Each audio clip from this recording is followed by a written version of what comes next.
7번 보겠습니다. 순서인데요. 단서 조금 찾아가면서 그렇게 한번 찾아봅시다.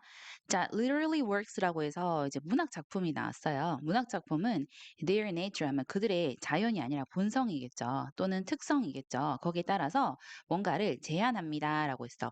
근데 여기서 보면은 rather than explain이니까 뭐 대이하가 안 났기 때문에 뭔가를 시사합니다. 또는 보여줍니다. 요렇게 해석이 되는 겁니다. 뭐라기보다 설명하기보다 그렇잖아요. 문학 작품은 뭔가를 막 이렇게 설명하는 그런 non-fiction의 것이라기보다는 뭔가를 이렇게 좀 시사하고 함축하고 그런 게 많죠. 뜻하고 나타내고. 그래서 they imply라고 해서 함축합니다라고 했어. 뭐보다 뭔가를 진술하는 것보다 그들의 의견을 좀 강하게 그리고 직접적으로 막 이렇게 의견을 진술하기보다는 함축합니다라고 했어. 그래서 문학은 뭐다? 함축이다. 이렇게 얘기를 했죠. 그죠? 그러면 여기에 대한 게 바로 연결이 돼야 됩니다. 문학은 함축적이다 좀. 자, B를 보면 but 하지만 whatever the proportion of works showing to telling 한 다음에 여기서부터 여기까지가 어떻다. 부사절이구나. 부사절이면 whatever 같은 경우는 선생님이 no matter what으로 바꿀 수 있겠죠. 그래서 양보의 느낌으로 해석하는 거예요. no matter what이니까 뭐 무엇이다 하더라도 뭐든지 간에 뭐가 할지라도 이런 식으로 해야 돼요. 근데 the proportion이라고 해서 여기서는 비율이 나왔어요. 비율. 그러니까 비율이 얼마가 된다 할지라도 이런 식으로 되는 거거든. 근데 앞에서는 어 앞에 비율을 받을 만한 단서가 전혀 없죠. 어떤 비율 양적인 면이 없죠. 그래서 C로 일단 넘어갑니다. This broad generalization에서 이 넓은 일반화는요, 라고 했어. 어떤 일반화, 생각, 우리가 갖고 있는 생각 일반화는요, 하지만 뜻하지 않습니다.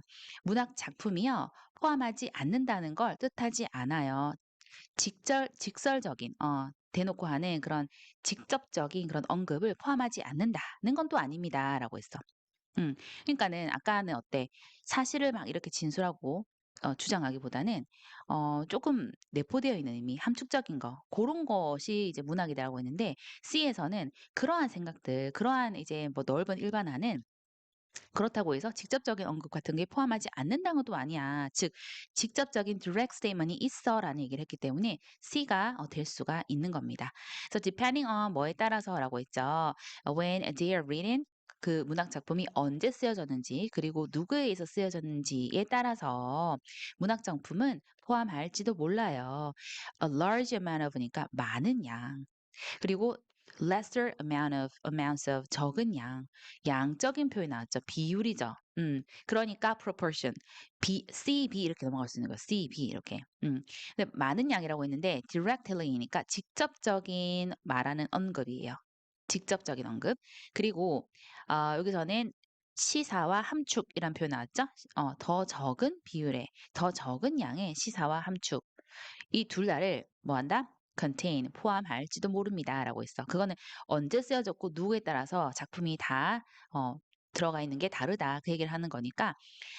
하지만 works showing to telling 여기선 to 같은 경우는 versus 뭐뭐 대 이렇게 쓰인 거예요. 그래서 언급하는 대놓고 언급하는 말하는 것 그런 거 대비 문학 작품이 보여주는 것, 즉 시사하는 것의 비율이 어떻든지 간에 어떻다 할지라도 there is 있습니다라고 있어요. 항상 어떤 것이 있어요. 어떤 것이냐면 해석해야 할 어떤 것들이 있어요. 그것도 누가 독자들이요. 의미상의 주어가 됩니다.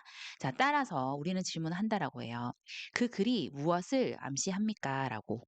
어떤 방법으로서 어떤 방법, approach, 이렇게 다가가는 그런 접근하는 방법으로서 문학의 그런 해석을요. 또 어떤 방법이라고 하냐면 시작하는 방법으로서 생각하는 것을 시작하는 방법. 뭐에 대해 생각할까요? 그 글의 함축에 대해서 생각하는 어, 것을 시작하는 방법으로서 우리가 어떻게 한다? 질문들을 합니다라는 거야. 그러니까 비율이 어떻든 간에 사실을 묘사했든 아니든 우리는 어쨌든 그 글에 대해서 숨어 있는 뜻을 생각을 한다. 그 얘기를 하는 거죠. 그러면서 what a text imply is 가 동사가 되겠고요. 그 글이 무엇을 시사하고 함축하는지는 often 종종 of a great interest to us 우리에게 되게 즐거움이고 재미예요라고 했어요. 문학 작품 읽으면 재밌다는 거죠. 자, 그리고 our work of figuring out 알아내는 것, 아는 것에 대한 우리의 노력. 우리의 노력은 했어. 무엇을 알아낼까? 그 글의 함축을 알아내는 것은 자, 시험을 하고 테스트를 합니다. 우리의 분석의 힘을요. 우리도 지금 이 글을 읽으면서 도대체 이게 무슨 말이지? 그래서 이거 뜻하는 게 뭐지? 계속 이렇게 일을 하잖아요. 그죠? 노력을 하잖아요. 그렇게 함으로써 우리의 분석적인 힘이 길러지는 거죠. 그다음에 in considering 하게 되면은 고려하는 것, 생각하는 것에 있어서라는 거야. What a text suggests. 그 글이 음, 시사하는 것 또는 무엇을 시사하는지를 고려하는 점에 있어서 우리는 이제 뭔가를 얻게 된다는 겁니다. practice, 연습을 얻는다기보다는 어떤 기량이라든지 능력을 얻게 됩니다. 뭐 하는 데 있어서 능력을 얻을까라고 하면 make sense of, 이해하는 데 있어서 그 글을 이해하는 데 있어서 지금처럼 이렇게 능력을 우리가 가지고 얻게 됩니다라는 거죠.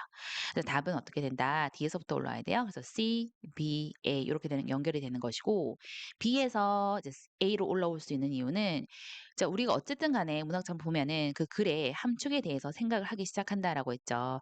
그래서 그 글이 무엇을 함축하는지는 뭐 이러한 재미다 이렇게 받아쳤기 때문에 요 핑크색으로 연결될 수 있어서 답은 B, C, A 즉 답은 3번 잡아주시면 됩니다.